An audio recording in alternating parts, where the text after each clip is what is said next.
A banished alien race turns to humanity for survival. The arrival.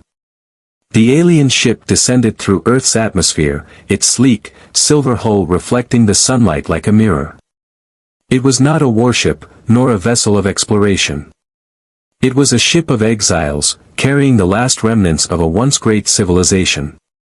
The humans, who had only recently begun to venture beyond their own planet, watched in awe and fear as the massive craft landed in a remote desert. The alien species that emerged was unlike anything humanity had ever encountered. They were tall and slender, with skin that shimmered like liquid metal and eyes that glowed faintly in the dark. They called themselves the Illyrians, and they had come seeking refuge. The leader of the Illyrians, a being with a calm voice and a regal presence, approached the human delegation. "We are a people without a home," the Illyrian leader said. "Our world was taken from us, and we have been banished to the stars. We ask for your help." The humans were hesitant. They had only just begun to understand the vastness of the universe, and the idea of sharing their world with an alien species was both thrilling and terrifying. But as they looked into the eyes of the Illyrians, they saw not a threat, but a kindred spirit, a species that had lost everything and was now searching for a new beginning. The human leader, a man of simple words but deep compassion, nodded. "We will help you," he said. "But you must understand, we are not a powerful people. We have little to offer." The Illyrian leader bowed his head. "Your kindness is more than we could have hoped for. We ask only for a chance to rebuild our lives." And so, the Illyrians were welcomed into the human world. They brought with them knowledge of advanced technology and a deep understanding of the stars, but they also carried the scars of their past. The humans, though wary, could not help but feel a sense of kinship with these beings who had lost so much. As the days turned into weeks, the two species began to learn from one another.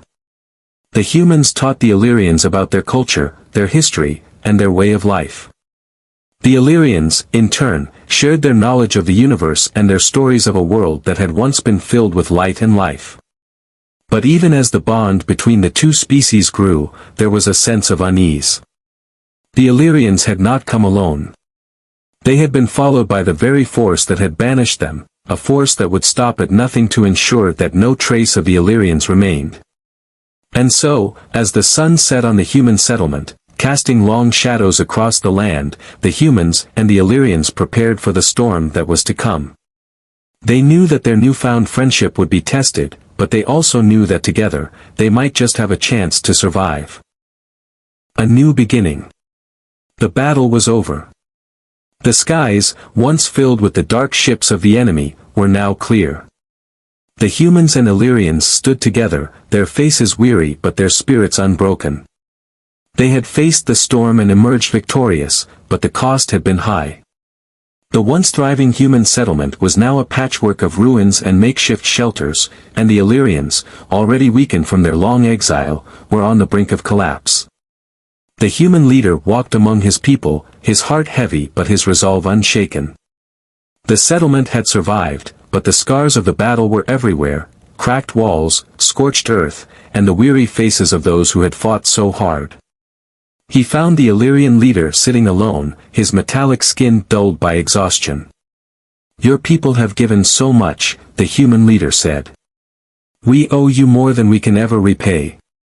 The Illyrian leader looked up, his glowing eyes filled with a quiet strength. "You owe us nothing," he said. "We fought not for repayment, but for hope. Hope that our species can find a future together." The human leader nodded. "And we will. But we need to prepare for what comes next.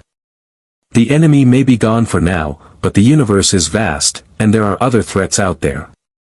The Illyrian leader's glow flickered faintly. "There is more we can do. Our knowledge, our technology, it is yours. Together, we can build something greater, something that can protect us from whatever comes." The two leaders spent hours discussing their plans. The Illyrians shared their knowledge of advanced energy systems, while the humans offered their creativity and resourcefulness. Together, they began to design a new future, one where humans and Illyrians could thrive side by side. The young human engineer, who had played a key role in the battle, was put in charge of the new projects.